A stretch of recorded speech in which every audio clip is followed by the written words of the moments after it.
ओम परमात्मने नमः। 14वें अध्याय में भवाटवी का स्पष्टीकरण। तो श्री सुखदेव जी कहते हैं कि राजन, देहाभिमानी जीवों के द्वारा सत्वादि गुणों के भेद से शुभ अशुभ और मिश्र 3 प्रकार के कर्म होते रहते हैं। उन कर्मों के द्वारा ही निर्मित नाना प्रकार के शरीरों के साथ होने वाला जो संयोग वियोग आदि रूप अनादि संसार जीव को प्राप्त होता है, उनके अनुभव के 6 द्वार हैं। मन और 5 ज्ञानेंद्रियां उनके विवश होकर यह जीव समूह मार्ग भूलकर भयंकर वन में भटकते हुए धन के लोभी बंजारों के समान परम समर्थ भगवान विष्णु के आश्रित रहने वाली माया की प्रेरणा से बीहड़ वन के समान दुर्गम मार्ग में पड़कर संसार वन में जा पहुंचता है। यह वन शमशान के समान अत्यंत अशुभ है। इसमें भटकते हुए उसने अपने शरीर के किए हुए कर्मों का फल भोगना पड़ता है। या अनेकों विघ्नों के कारण उसे अपने व्यापार में सफलता भी नहीं मिलती, तो भी यह उसके श्रम को शांत करने वाले श्री हरि एवं गुरुदेव के चरणारविंद मकरंद मधु के रसिक भक्त भ्रमरों के मार्ग का अनुसरण नहीं करता। इस संसार वन में मन सहित 6 इंद्रियां ही अपने कर्मों की दृष्टि से डाकुओं के समान हैं। पुरुष बहुत सा कष्ट उठाकर जो धन कमाता है, उसका उपयोग धर्म में होना चाहिए।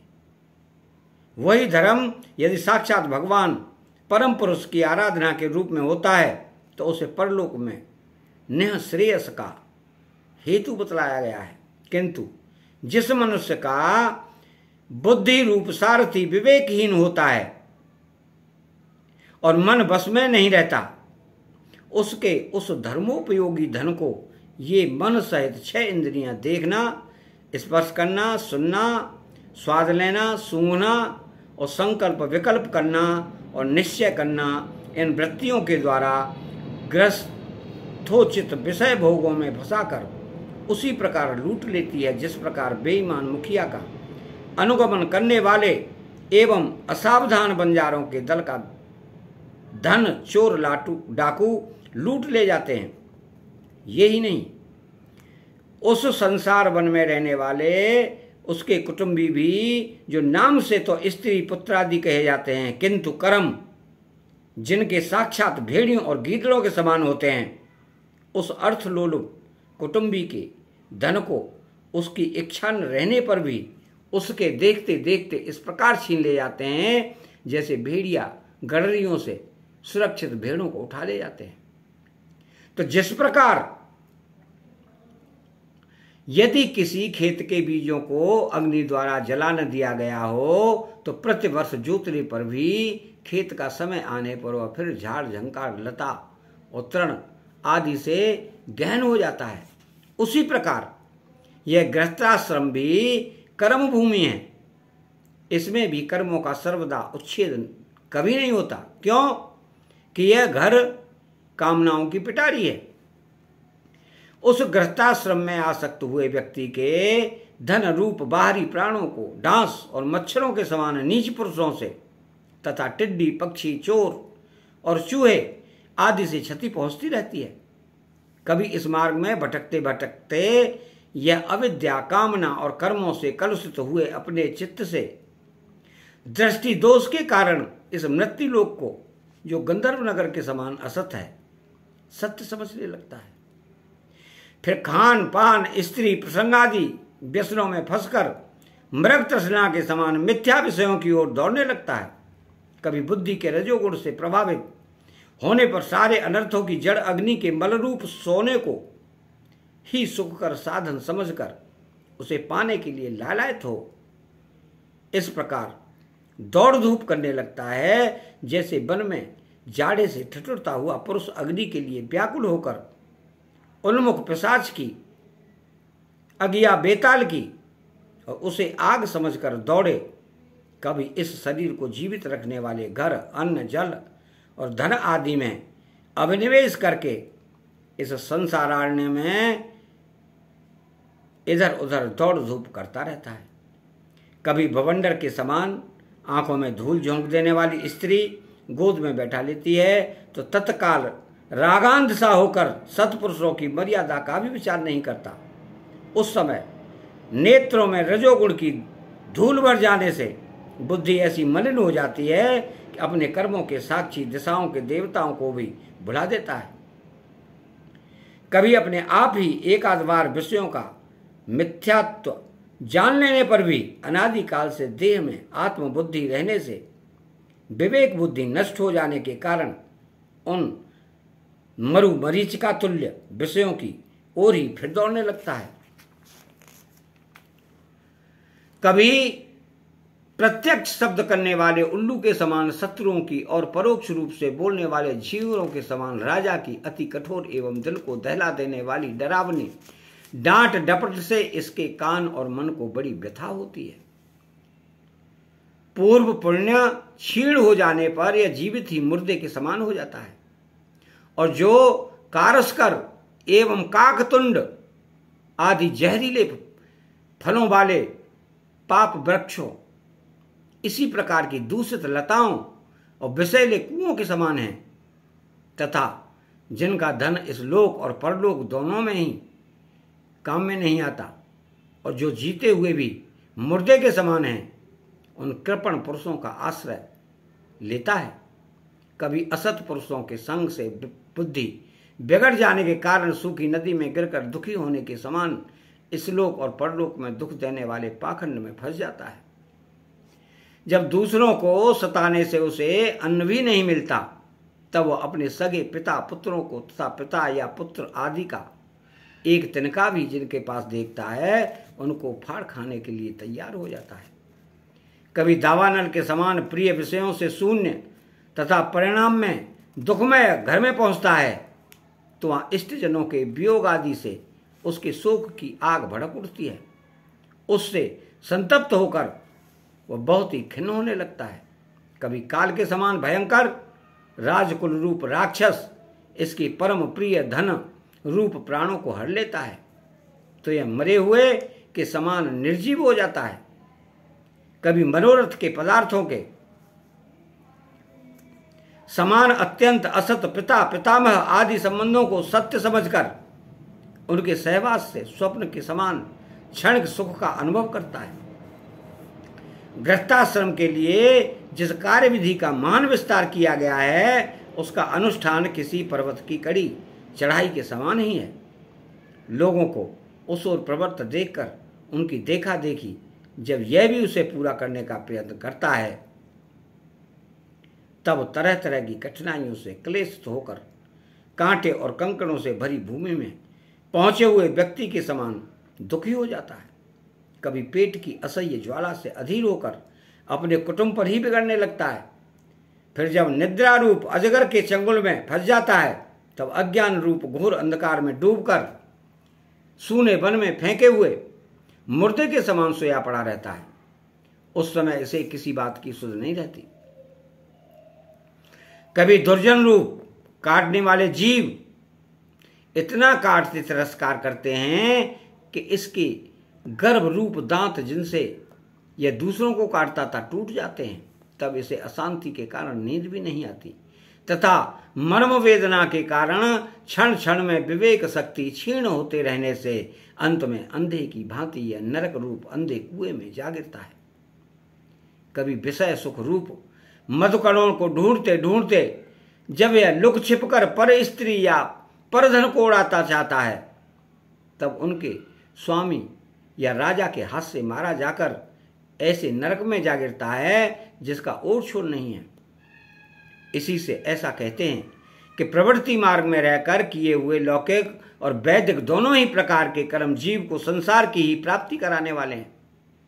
यदि किसी प्रकार राजा आदि के बंधन से छूट भी गया तो अन्यान्य से अपहरण किए हुए उन स्त्री और धन को देवदत्त नाम का कोई दूसरा व्यक्ति छीन लेता है और उससे विष्णु मित्र नाम का कोई तीसरा व्यक्ति झटक लेता है। इस प्रकार वे भोग एक पुरुष से दूसरे पुरुष के पास जाते रहते हैं, एक स्थान पर नहीं ठहरते। कभी कभी शीत और वायु आदि अनेकों आधदैविक आधि भौतिक और आध्यात्मिक दुख की स्थितियों के निवारण करने में समर्थ न होने से यह अपार चिंताओं के कारण उदास हो जाता है। कभी परस्पर लेन देन का व्यवहार करते समय किसी दूसरे का थोड़ा सा दमड़ी भर अथवा इससे भी कम धन चुरा लेता है तो इस बेईमानी के कारण उससे बैर ठन जाता है। राजन, इस मार्ग में पूर्वोक्त विघ्नों के अतिरिक्त दुख, सुख, राग, द्वेष, भय, अभिमान, प्रमाद, उन्माद, शोक, मोह, लोभ, मात्सर्य, ईर्ष्या, अपमान, क्षुधा, पिपासा आदि व्याधि, जन्म, जरा और मृत्यु आदि और भी अनेकों विघ्न हैं। इस विघ्न बहुल मार्ग में इस प्रकार भटकता हुआ यह जीव किसी समय देव माया रूपिणी स्त्री के बाहुपास में पड़कर विवेकहीन हो जाता है। तब उसी के लिए विहार भवन आदि बनवाने की चिंता में ग्रस्त रहता है तथा उसी के आश्रित रहने वाले पुत्र, पुत्री और अन्य स्त्रियों के मीठे मीठे बोल, चितवन और चेष्टाओं में आसक्त होकर उन्हीं में चित्त फंस जाने से वह इंद्रियों का दास अपार अंधकार में नरकों में गिरता है। काल चक्र साक्षात भगवान विष्णु का आयुध है।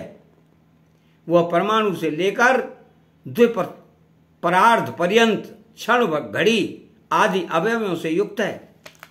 वह निरंतर सावधान रहकर घूमता रहता है। जल्दी जल्दी बदलने वाली बाल्य, यौवन और अवस्थाएं ही उसका वेग हैं। उसके द्वारा वह ब्रह्मा से लेकर क्षुद्रात क्षुद्र तृण पर्यंत सभी भूतों का निरंतर संहार करता रहता है। कोई भी उसकी गति में बाधा नहीं डाल सकता। उससे भय मानकर भी जिनका यह कालचक्र निज आयुध है, उन साक्षात भगवान यज्ञ पुरुष की आराधना छोड़कर यह मंदमती मनुष्य पाखंडियों के चक्कर में पड़कर उनके कंक, गिद्ध, बगुला और बटेर के समान आर्य शास्त्र बहिष्कृत देवताओं के आश्रय लेता है।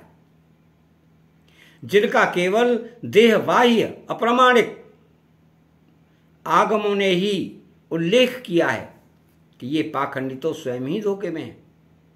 जब यह भी उनकी ठगाई में आकर दुखी होता है तब ब्राह्मणों की शरण लेता है, किंतु उपनयन संस्कार के अनंतर स्रोत स्मार्त कर्मों से भगवान यज्ञ पुरुष की आराधना करना आदि जो उनका शास्त्रोक्त आचार है वो इसे अच्छा नहीं लगता। इसलिए वेदोक्त आचार के अनुकूल अपने में शुद्ध न होने के कारण यह कर्म शून्य शूद्र कुल में प्रवेश करता है, जिसका स्वभाव वानरों के समान केवल कुटुंब पोषण और स्त्री सेवन करना ही है। वहां बिना रोक टोक स्वच्छंद विहार करने से इसकी बुद्धि अत्यंत दीन हो जाती है और एक दूसरे का मुख देखना आदि विषय भोगों से फंसकर इसे अपने मृत्यु काल का भी स्मरण नहीं होता। वृक्षों के समान जिनका लौकिक सुख ही फल है, उन घरों में ही सुख मानकर बानरों की भांति स्त्री पुत्रादि में आसक्त होकर यह अपना सारा समय मैथुन आदि विषय भोगों में ही बिता देता है। इस प्रकार प्रवृत्ति मार्ग में पड़कर सुख दुख भोगता हुआ यह जीव रोग रूपी गिरी गुहार में फंसकर उसमें रहने वाले मृत्यु रूप हाथी से डरता रहता है। कभी कभी शीत, वायु आदि अनेक प्रकार के आध जैविक, आध भौतिक, आध्यात्मिक दुखों की निवृत्ति करने में असफल हो जाता है। तब उस समय अपार विषयों की चिंता से यह खिन्न हो जाता है। कभी आपस में क्रय विक्रय आदि व्यापार करने पर बहुत कंजूसी करने से इसे थोड़ा सा धन हाथ लग जाता है। कभी धन नष्ट हो जाने से जब इसके पास सोने, बैठने और खाने आदि की भी कोई सामग्री नहीं रहती, तब अपने अभीष्ट भोग न मिलने से यह उन्हें चोरी आदि बुरे उपायों से पाने का निश्चय करता है।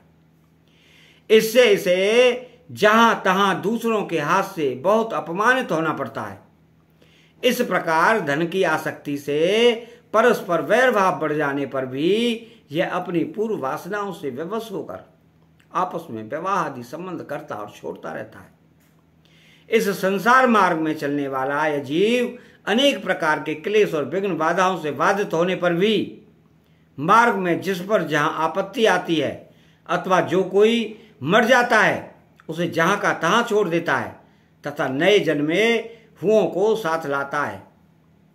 कभी किसी के लिए शोक करता है, किसी का दुख देखकर मूर्छित हो जाता है, किसी के वियोग होने की आशंका से भयभीत होता है, किसी से झगड़ने लगता है, कोई आपत्ति आती है तो रोने चिल्लाने लगता है। कहीं कोई मन के अनुकूल बात हो गई तो प्रसन्नता के मारे फूला नहीं समाता। कभी गाने लगता है, कभी उन्हीं के लिए बंधने में भी नहीं हिचकता। साधुजन इसके पास कभी नहीं आते। यह साधु संग से सदा वंचित रहता है। इस प्रकार यह निरंतर आगे ही बढ़ता रहता है।